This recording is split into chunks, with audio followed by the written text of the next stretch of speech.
Después de la Segunda Guerra Mundial, Alemania se dividió en este y oeste, separados por el Muro de Berlín.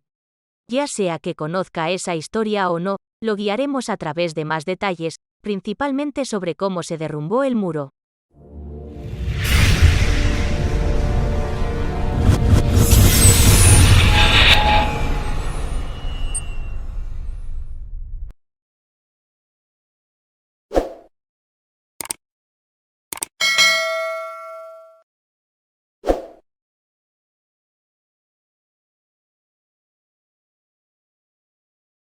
Fue el 9 de noviembre de 1989, 5 días después de que 500.000 de personas se reunieran en Berlín Oriental en una protesta masiva, que se derrumbó el muro de Berlín que dividía la Alemania Oriental comunista de la Alemania Occidental. Los líderes de Alemania Oriental habían tratado de calmar las crecientes protestas relajando las fronteras, facilitando los viajes para los alemanes orientales. No tenían la intención de abrir la frontera por completo. Los cambios estaban destinados a ser bastante menores, pero la forma en que se entregaron tuvo consecuencias importantes.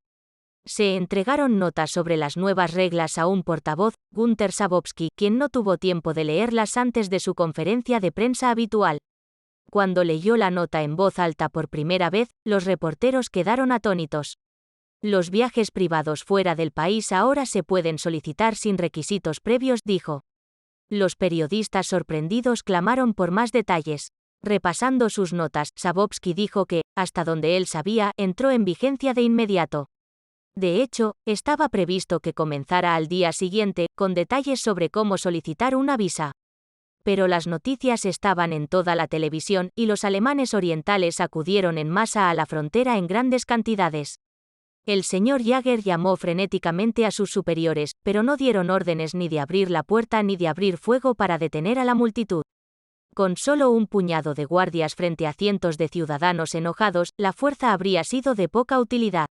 La gente podría haber resultado herida o muerta incluso sin disparos, en peleas o si hubiera habido pánico entre los miles reunidos en el cruce fronterizo, dijo a Der Spiegel.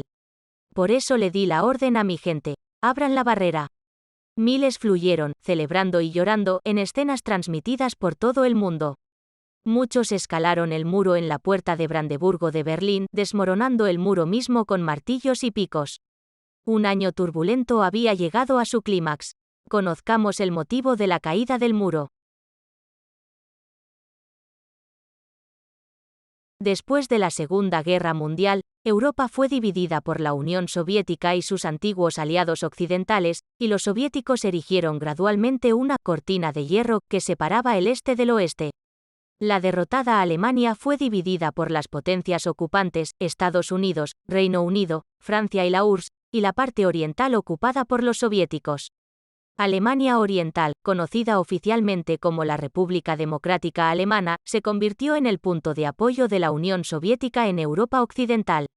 Pero Berlín estaba dividida en 4 partes, con zonas británica, francesa y estadounidense en el oeste de la ciudad y una zona soviética en el este. Berlín Occidental se convirtió en una isla rodeada por la Alemania Oriental comunista. El muro finalmente se construyó en 1961 porque el este de Berlín estaba desangrando a la gente hacia el oeste. En la década de 1980, la Unión Soviética enfrentó agudos problemas económicos y una gran escasez de alimentos, y cuando explotó un reactor nuclear en la central eléctrica de Chernóbil en Ucrania en abril de 1986, fue un momento simbólico en el inminente colapso del bloque comunista.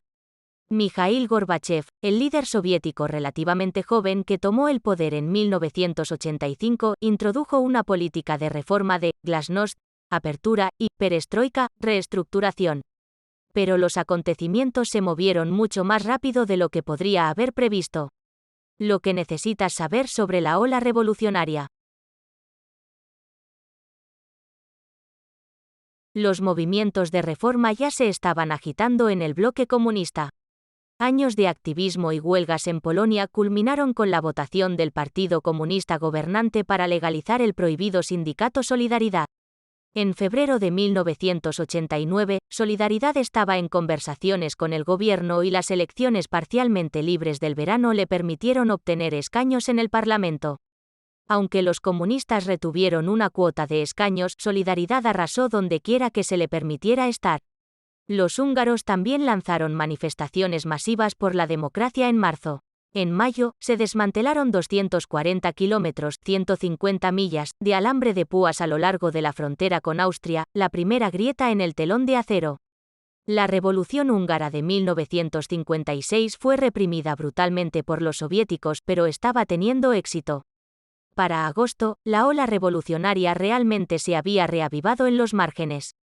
2 millones de personas en Estonia, Letonia y Lituania, entonces parte de la Unión Soviética, realizaron una de las manifestaciones más memorables de la llamada Revolución Cantante cuando formaron una cadena humana de 370 millas, 600 kilómetros, a lo largo de las repúblicas bálticas pidiendo la independencia. En el calor de agosto, Hungría abrió sus fronteras con Austria en el oeste, lo que permitió a los refugiados de Alemania Oriental escapar. El telón de acero se estaba desmoronando.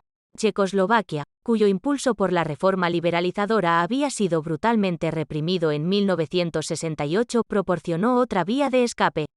Los alemanes orientales podían viajar a la nación socialista vecina sin restricciones, y comenzaron a inundar la embajada de Alemania Occidental allí por cientos, y finalmente fueron evacuados al oeste en tren.